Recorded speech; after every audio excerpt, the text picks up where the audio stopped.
All right, working on example problem number 2.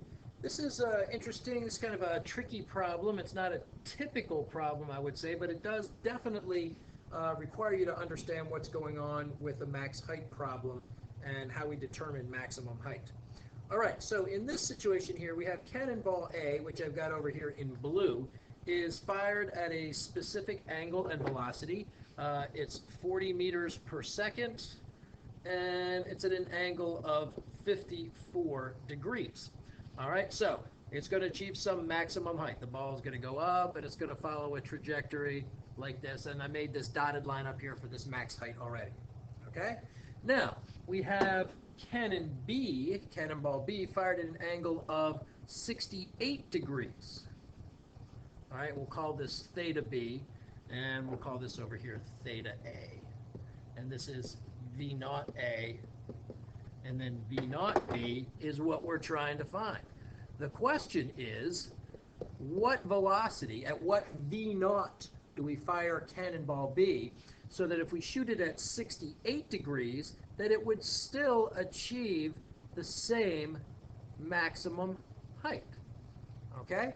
So hopefully you can see, just sort of intuitively, that since it's fired at a straighter up and down angle, a more vertical angle, it would require less of a velocity in order to achieve the same maximum height. Well, we're going to show that quantitatively right now.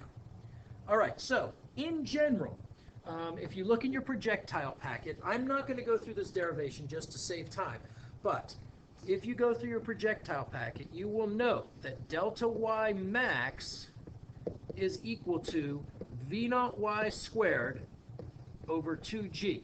Now, as always, this is not a formula I want you to memorize. I show you the derivation so you understand that you can get to this point right here just with simple, normal kinematic equations for uniformly accelerated motion, ones that you will be given. You'll be given those equations, but you're going to need to understand this well enough to be able to get to this relationship on your own. Notice I didn't call it a formula. I want you to be able to get to that relationship.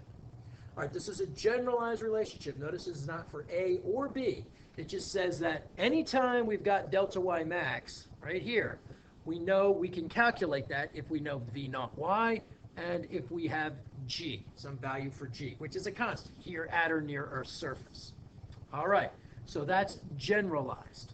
So what we know is, what we're given is delta y max for A is going to be equal to delta y max for cannonball B.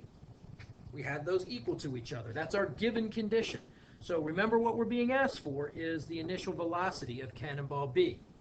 All right, well now we know that by the relationship that we just established up here at the top, that v naught y for A squared over 2g has to be equal to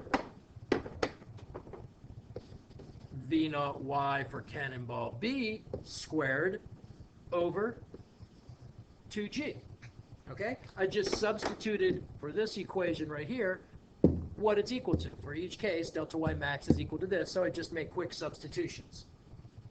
All right? So now, this allows us to do some quick simplification. Notice that we can multiply each side by 2g, and we can take the square root of each side. So what we really end up with is the relationship v naught ya has got to be equal to v naught yb. In other words, since we're solving this in general terms and not just putting in numbers already, what we're seeing is that two cannonballs, two rocks, two stones, two slingshot bullets, whatever, anything, any two items will achieve the same maximum height up here if the y component of their initial velocity is the same, assuming that they're in the same gravitational field, of course. Okay? So, how do we make these two things equal to each other?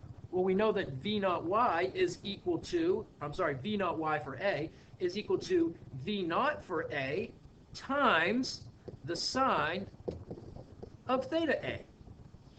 So we know that that has to be equal to V naught for B times the sine of theta B. Okay? Now, look back if you need to, but remember that we are trying to solve for V naught B. So now with just a little bit of algebraic manipulation, we get V naught B has got to be equal to V naught A sine theta A over sine theta B. So in other words, we're just taking this initial velocity of A and we're multiplying it by the ratio of their respective sides of the angles they're fired at. And I just want to make sure my notation stays the same. V naught A, B. Okay? So V naught B is equal to V naught A times the ratio of their sines. Okay? So now we know that V naught B is just going to be equal to what was V naught A? That was 40 meters per second times the sine of its angle 54 degrees over the sine of angle B, sine of 68 degrees, and that should give us an answer for what V naught B should be. Now, before I calculate that, take a look at this. We said at the beginning, well, let's first of all take a look at it dimensionally. We know that sines are dimensionless, okay? Sines are dimensionless, so we're just going to end up with meters per second, the units for this velocity here, and we'll have a velocity over here. So no problem there. But remember earlier we said we thought about it intuitively, and we said that if we're shooting something straight up in the air, more straight up in the air, we can shoot it up with lesser speed and it'll still achieve the same maximum height. Well, think about the sine of 54 over the sine of 68.